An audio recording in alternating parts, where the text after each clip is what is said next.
তৃণমূল কংগ্রেসের প্রতিষ্ঠাতা দিবস পালিত হলো হরিশ্চন্দ্রপুরে। আর 27 বছর পদার্পণ করল শাসক দল তৃণমূল কংগ্রেস। 1998 সালে আজকের দিনে কংগ্রেস থেকে বেরিয়ে তৃণমূল কংগ্রেসের সূচনা করেছিলেন তৎকালীন বিরোধী নেত্রী মমতা বন্দ্যোপাধ্যায়। দেখতে দেখতে 27 বছর পার করলো তার সেই দল। দলনেত্রীর নির্দেশ সোমবার দিন প্রতিষ্ঠাতা দিবসের দিন সারা রাজ্যের পাশাপাশি মালদা জেলার হরিশ্চন্দ্রপুর পালিত হলো তৃণমূল কংগ্রেসের প্রতিষ্ঠাতা দিবস। দলীয় পতাকা উত্তোলনের মধ্য দিয়ে অনুষ্ঠানের শুভ সূচনা হয়। এদিন সাংস্কৃতিক অনুষ্ঠানও হয়। দলের শাখা সংগঠনের নেতারা বক্তব্য রাখেন তৃণমূল উন্নয়ন নিয়ে।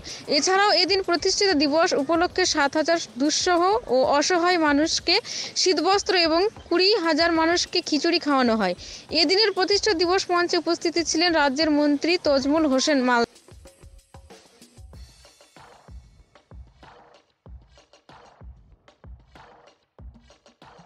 হাজারে হাজারে তৃণমূল কংগ্রেসের কর্মী সৈনিকরা এসে উপস্থিত হয়েছেন, মমতা ব্যানার্জির সৈনিকরা এসে উপস্থিত হয়েছেন। তৃণমূল কংগ্রেস অত্যন্ত শান্তি শৃঙ্খলা হিন্দু সমাজের জন্য কি করছেন?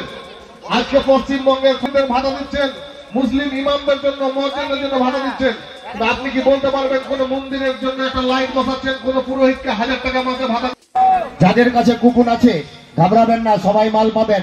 ঠিক তাড়াহুড়োতে যাবেন না, আস্তে আস্তে করে সবাই মাল সংগ্রহ করুন। হাততালি, হাততালি। ভোট হয়ে গেল, ভারতবর্ষের 5টা রাজ্যে ভোট হয়ে গেছে, বিধানসভা ভোট। সবাই নিশ্চয়ই জানেন 5টা রাজ্যে একটা রাজ্য কি এনআরসি নিয়ে কোনো আওয়াজ হয়েছিল? এদিকে এদিকে এদিকে বন্দে মাতরম, বন্দে মাতরম। তৃণমূল কংগ্রেস জিন্দাবাদ, তৃণমূল কংগ্রেস জিন্দাবাদ। এদিকে এদিকে এদিকে বন্দে মাতরম, বন্দে মাতরম। তৃণমূল কংগ্রেস জিন্দাবাদ, তৃণমূল কংগ্রেস জিন্দাবাদ। যাদের কাছে কুপন আছে ঘাবড়াবেন না, সবাই মাল পাবেন। ঠিক তাড়াহুড়োতে যাবেন না, আস্তে আস্তে করে সবাই মাল সংগ্রহ করুন। হাততালি, হাততালি।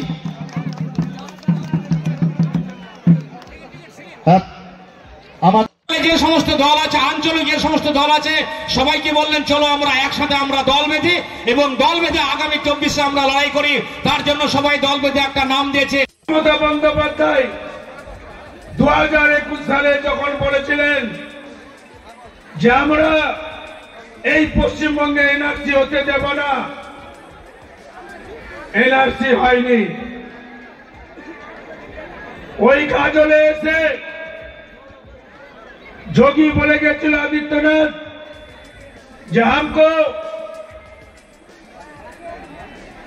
हमको जिताइए, भाजपा को जिताइए, यहाँ हम लोग सब कुछ कर देंगे,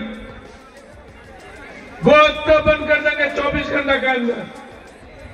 किंतु हमारे नेत्री যতদিন মমতা ব্যানার্জি মহাদয়া আমরা লক্ষ্য করে দেখেছি বন্ধু, 2011 সাল থেকে শুরু করে 2023 সালে গ্রহণ করেছিলেন 1998 সালের 1 জানুয়ারি যে প্রতিশ্রুতিগুলো গ্রামের মানুষকে দিয়েছিলেন যে প্রতি হাতে মানুষের কাছে কাজ পৌঁছে দিব আমি, সামাজিক প্রকল্পের মধ্য দিয়ে তিনি প্রত্যেকটা মানুষের কাছে পৌঁছে গেলেন।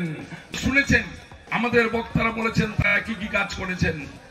একদিকে যখন আমরা মমতা ব্যানার্জিকে সমর্থন করে 2011 সালের নির্বাচনে জয়ী করে পশ্চিমবঙ্গের মুখ্যমন্ত্রী রূপান্তরিত করেছি, আরেকটা দিন আসছে ভয়ঙ্কর দিন বন্ধু।